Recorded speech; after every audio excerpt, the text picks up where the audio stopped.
So hi everyone, welcome to my YouTube blog. So basically বলতে গেলে this is our Shashthi blog. তো ষষ্ঠীর দিন কীরকম মজা করলাম না করলাম সেই ব্লগটা তোমাদের সাথে শেয়ার করবো বলে চলে এসেছি। একটু লেটে শেয়ার করছি বিকজ পরপর অনেক ওকেশন পড়ে গেছিলো, তার জন্য কোনো ব্লগ ঠিক মতো এডিট করার সময় পাচ্ছিলাম না, তাই জন্য একটু লেট করে ব্লগটা দিচ্ছি, কিছু মাইন্ড। আমরা ষষ্ঠীর দিন বিকেলে বেরিয়ে পড়েছিলাম ঠাকুর দেখতে। টাউনশিপের বেসিক্যালি ঠাকুর দেখতে বেরিয়ে পড়লাম, পুরো টাউনশিপে ঠাকুর দেখেছি। বোনও এসেছিলো, এরা মাসির দুটো মেয়ে এসেছিলো, তার জন্য সেজেগুজে হয়ে রেডি হয়ে চলে গেছিলাম।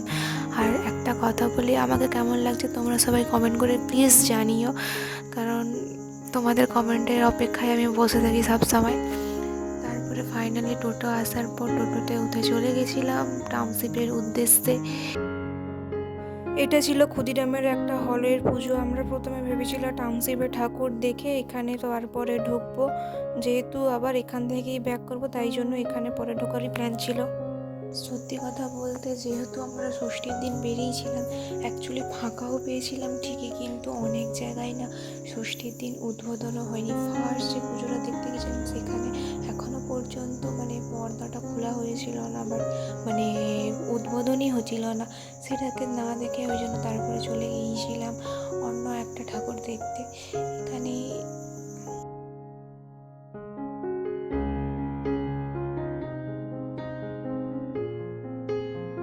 এখানের ঠাকুরটা ফার্স্ট দেখেছিলাম, কিন্তু মোটামুটি ভালোই লেগেছিল। আমি কোনোদিনও টাউনশিপে ঠাকুর দেখতে বেরোই না, বেসিক্যালি আমি সবসময় বেরোই মিশনগুলো ঠাকুর দেখতে, বাট এবারে ফার্স্ট টাইম বোনরা এসেছিলো বলে টাউনশিপে ঠাকুর দেখতে গেছিলাম। তো টাউনশিপে যতগুলো ঠাকুর দেখেছি মোটামুটি সবগুলো ঠাকুরই ভালো লেগেছে।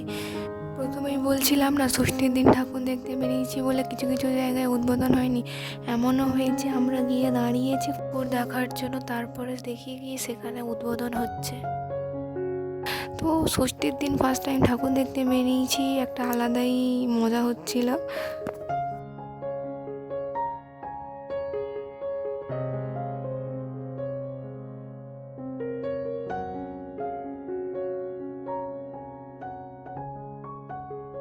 ঠাকুর দেখতে এখানে দুটো পুজো হয় মাখনবাবুর বাজারে। একটা মোটামুটি ভালো লেগেছে ঠিকই, কিন্তু সব থেকে বেশি ভালো লেগেছে বট গাছের কাছে ওইখানের পুজোটা। ওখানের মহিলা কমিটির পুজোর ঠাকুরটা অপূর্ব সুন্দর লেগেছে আমার, সত্যি কথা বলতে খুব সুন্দর লেগেছে।